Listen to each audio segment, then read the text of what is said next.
بسم اللہ الرحمن الرحیم۔ ڈیئر اسٹوڈینٹس، السلام علیکم ورحمۃ اللہ وبرکاتہ۔ آج ہم 6 کلاس کی اردو کی کتاب چمپا، جس کا سبق نمبر ہے 15، یہ میرا وطن میرا وطن میرا وطن ہے، پڑھنے جا رہے ہیں۔ حسب معمول سب سے پہلے ہم اس میں الفاظ معنی دیکھیں گے۔ سب سے پہلا لفظ ہے حب الوطنی، مطلب کہ وطن سے محبت، اکثریت، شمار کے اعتبار سے زیادہ۔ منفرد، بے مثال کو کہتے ہیں۔ برصغیر، چھوٹا خشک علاقہ، ہند و پاک علاقہ، ٹھیک ہے۔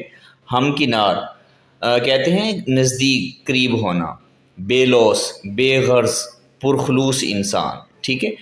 اس کے بعد معروضی سوالات ہیں کہ لوگوں کو تعلیم، کاروبار یا ملازمت کی تلاش میں جانا پڑتا ہے کہاں؟ ملک سے باہر، گھر سے باہر، گاؤں سے باہر، شہر سے باہر، تو جواب ہوگا گھر سے باہر۔ پاکستان کے قیام کو اقوام عالم کی تاریخ میں کہا جاتا ہے معجزہ، عجوبہ، واقعہ، کارنامہ۔ معجزہ کہا جاتا ہے۔ فارس کا نام بدل کر رکھا گیا افغانستان، لبنان، ایران، ازبکستان، تو ایران ہوگا۔ اللہ تعالیٰ نے پاکستان کو بے شمار نعمتیں دی ہیں جن پر کرنا چاہیے، شکر کرنا چاہیے۔ قائد اعظم رحمۃ اللہ علیہ کی پکار پر برصغیر کے کروڑوں مسلمانوں نے کیا کہا؟ لبیک کہا، ٹھیک ہے۔ اس کے بعد کہتے ہیں کہ سوالات کے مختصر جوابات لکھیے۔ حب الوطنی کا کیا مطلب ہے؟ اپنے وطن سے محبت کرنے کو حب الوطنی کہا جاتا ہے۔ پاکستان سے ہماری محبت کی وجہ کیا ہے؟ کویشچن نمبر 2 ہے یہ۔ جواب ہوگا ہمیں پاکستان سے پیار اس لیے ہے کیونکہ ہم پاکستان میں پیدا ہوئے ہیں اور ہمارا گھر یہی ہے، پاکستان ہمارا وطن ہے۔ کویشچن نمبر 3 ہے، آپ کو پاکستان کی کون سی بات پسند ہے؟ جواب ہوگا مجھے پاکستان کی درج ذیل باتیں بہت پسند ہیں: مہمان نوازی، خاندانی محبت، خوبصورت ثقافت، متنوع زبانیں، دلکش قدرتی مناظر، ذائقے دار جو ہے وہ کھانے۔ کویشچن نمبر 4 ہے کہ آپ پاکستان میں کیا چیز بہتر کرنا چاہتے ہیں؟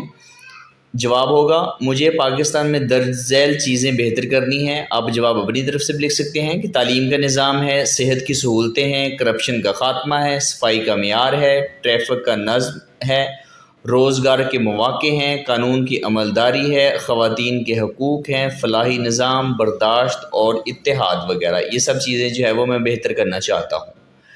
نیکسٹ کہتے ہیں کہ پاکستان کے قیام کو معجزہ کیوں کہا جاتا ہے؟ جواب ہوگا پاکستان کے قیام کو معجزہ اس لیے کہا جاتا ہے کیونکہ پاکستان نام کا کوئی ملک ان علاقوں میں، یعنی اس جغرافیے میں کسی زمانے میں بھی موجود نہیں تھا۔ اسے ہندوستان کے ان علاقوں کو تراش کر تخلیق کیا گیا ہے جہاں مسلمانوں کی اکثریت ہے۔ تاریخ میں اسلام کی بنیاد پر ایک ملک بنانے کی پہلی کوئی مثال نہیں ملتی، ٹھیک ہے۔ کویشچن نمبر 2 ہے، تفصیلی سوال نمبر 2 ہے، اس بات کا کیا مطلب ہے کہ پاکستان کا نام بھی منفرد ہے اور جغرافیہ بھی؟ اپنے الفاظ میں تحریر لکھیے۔ تو جواب ہوگا اس بات کا مطلب یہ ہے کہ پاکستان کا نام اپنے اندر ایک خاص معنی رکھتا ہے، پاک لوگوں کی سرزمین، جو دنیا کے کسی اور ملک کے نام سے نہیں ملتا، اس لیے یہ منفرد ہے۔ اس طرح پاکستان کا جغرافیہ بھی خاص ہے کیونکہ یہاں ہر طرح کا موسم، پہاڑ، دریا، صحرا، سمندر اور زرخیز زمینیں پائی جاتی ہیں جو اسے دوسرے ملکوں سے ممتاز بناتی ہیں۔ نیکسٹ کہتے ہیں، کویشچن نمبر 3 ہے کہ پاکستان سے محبت کی وجہ سے ہمیں کون کون سے کام کرنے چاہیے؟ پاکستان سے محبت کی وجہ سے ہمیں جو ہے وہ درج ذیل کام کرنے چاہیے۔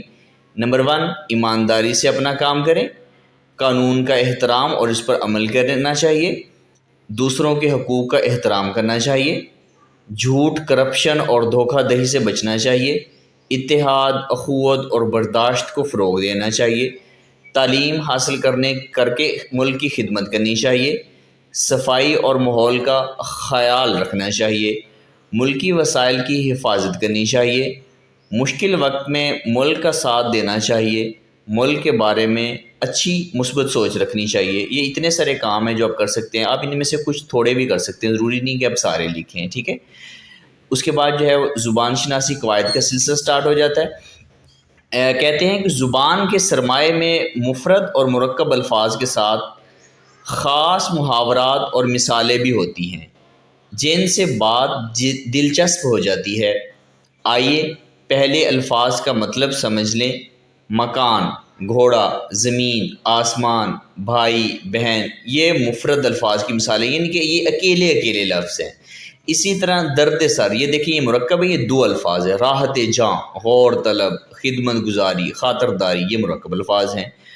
موج کرنا، مزے اڑانا، دل بڑھانا، او بھگت کرنا محاورات ہیں۔ محاورات کسی بھی زبان کا حسن ہوتے ہیں۔ یہ الفاظ کا وہ مجموعہ ہے جس کے معنی اصل معنی سے مختلف ہوتے ہیں۔ محاورات کی ایک پہچان یہ بھی ہے کہ ہمیشہ فعل کی صورت میں ہوتا ہے، جیسے آنا، جانا، پھرنا، ہونا وغیرہ جو ہے۔ کہتے ہیں کہ مثلا سبز باغ دکھانے سے مراد ایسا نہیں ہے کہ سبز جو باغ وہ دکھا دیا وہ سبز نہیں، بلکہ کہتے ہیں کہ ہرے بھرے باغ کی سیر کرانا نہیں، بلکہ اس محاورے کا مطلب کسی کو دھوکہ دینے کے لیے لالچ دینا ہے۔ اس طرح باغ ہو جانے کا مطلب خود باغ بننا نہیں، بلکہ بہت زیادہ خوش ہونا ہے۔ کہتے ہیں کہ مثال، عاطف نے اپنے دوست کو کاروبار میں فائدے کے سبز باغ دکھا کر اس کے پیسوں پر جو ہے وہ قبضہ کر لیا۔ نیکسٹ کہتے ہیں کہ لغت سے درست معنی معلوم کر کے صحیح یا غلط کا نشان لگائیے۔ نمبر 1 پہ ناک پر مکھی نہ بیٹھنے دینا، مطلب کہ مغرور ہونا، تو بالکل صحیح ہے۔ اسی طرح کہتے ہیں کہ گندگی کو ناپسند کرنا غلط ہے، اس محاورے کا مطلب یہ نہیں ہے۔ اگلا محاورہ ہے پانی پانی ہو جانا، اس کا مطلب بھیگ جانا ہے یا بہت زیادہ شرمندہ ہونا ہے، بلکہ پانی سے بھیگ جانا یہ نہیں ہے، یہ غلط ہے، بلکہ بہت زیادہ شرمندہ ہونا یہ صحیح ہے۔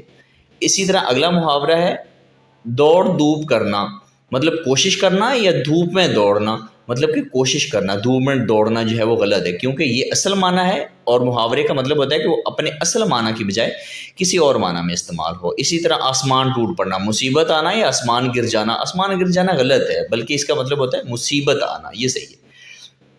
آنکھ کا تارا ہونا، آنکھ کی بیماری غلط ہے، بلکہ بہت پیارا ہونا یہ صحیح ہے۔ نیکسٹ کہتے ہیں رابطہ، یہ جو دونوں قوموں کے درمیان ایک علامت کھڑی، اس کو رابطہ کہتے ہیں۔ کہتے ہیں کہ رابطے کی علامت کا استعمال وہاں ہوتا ہے جہاں جملے کی کسی سابقہ بات یا خیال کی تشریح یا تصدیق کی ضرورت ہو، جیسے مصنف کے مطابق محنت کبھی رائے گاہ نہیں جاتی، ٹھیک ہے۔ اسی طرح کہتے ہیں کہ کسی مختصر مقولے یا کہاوت کو بیان کرنا ہو، ڈاکٹر صاحب نے کیا خوب کہا، تندرستی ہزار نعمت ہے، ٹھیک ہے۔ تو اس میں جو ڈاکٹر صاحب نے کیا خوب کہا ہے، اس کے بعد دیکھیں جو ہے وہ رابطے کی علامت کا استعمال کیا گیا ہے۔ نیکسٹ کہتے ہیں کتاب کے مختلف اسباق میں سے سابقے کی علامت کے ساتھ لکھے ہوئے جملے تلاش کیجیے اور کم از کم 5 جملے اپنی کاپی میں لکھیے۔ میں نے یہ دیکھیں کہ بک میں سے تلاش کیے ہیں، جیسے مصنف نے کہا، اس کے بعد دیکھیں رابطے کی علامت ہے، کیا کہا، سچ ہمیشہ غالب آتا ہے۔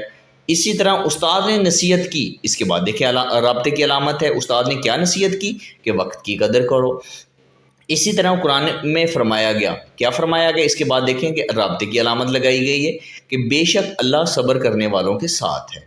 اسی طرح بزرگوں کا قول ہے، اس کے بعد دیکھیں کہ اپنا رابطے کی علامت لگائی گئی ہے کہ نیکی کرو، نیکی کر اور دریا میں ڈال۔ اسی طرح قائد اعظم نے فرمایا، کیا فرمایا، کام کام اور بس کام، اس میں بھی دیکھیں قائد اعظم نے فرمایا کے بعد رابطے کی علامت کا استعمال کیا گیا ہے۔ نیکسٹ کہتے ہیں کہ درج ذیل الفاظ کو اپنے جملوں میں استعمال کیجئے۔ سب سے پہلا لفظ ہے حب الوطنی، حب الوطنی کا جملہ بنے گا، حب الوطنی کا تقاضا ہے کہ ہم اپنے ملک کی خدمت ایمانداری سے کریں، آپ اپنی طرف سے بھی جملہ بنا سکتے ہیں۔ اسی طرح نعمتیں ہیں، اللہ تعالیٰ نے ہمیں بے شمار نعمتیں عطا کی ہیں جن کی قدر کرنی چاہیے۔ اسی طرح قدیم ہے، موجو دوڑو ایک قدیم تہذیب کی نشانی ہے۔ اسی طرح مضبوط ہے، مضبوط کا جملہ ہم یہ بنا سکتے ہیں کہ ہمیں اپنا ایمان اور ارادہ ہمیشہ مضبوط رکھنا چاہیے۔ اسی طرح نعرہ ہے، سب بچوں نے مل کر زوردار نعرہ لگایا، پاکستان زندہ باد۔ دوڑ دھوپ کرنا، وہ اپنی کامیابی کے لیے دن رات دوڑ دھوپ کرتا ہے۔ نیکسٹ، آنکھ کا تارا ہونا، علی اپنی والدہ کا آنکھ کا تارا ہے کیونکہ وہ بہت فرما بردار ہے۔ ٹھیک ہے، نیکسٹ کہتے ہیں کہ سبق میں پیش کی گئی تقریر کا مرکزی خیال لکھیے۔ کہ مرکزی خیال یہ بن سکتا ہے کہ حب الوطنی اپنے وطن سے محبت اور وفاداری کا نام ہے۔ پاکستان ایک نظریاتی ریاست ہے جو اسلام کے نام پر قائم ہوا۔ ہمیں اس کی ترقی، استحکام اور اسلامی تشخص کو قائم رکھنے کے لیے علم، محنت اور خلوص سے کام لینا چاہیے۔ یہی سچی حب الوطنی ہے۔ یہ تھا آج کا لیسن، امید ہے کہ آپ لوگوں کو پسند آیا ہوگا۔ دعاؤں میں یاد رکھیے گا۔ اللہ حافظ۔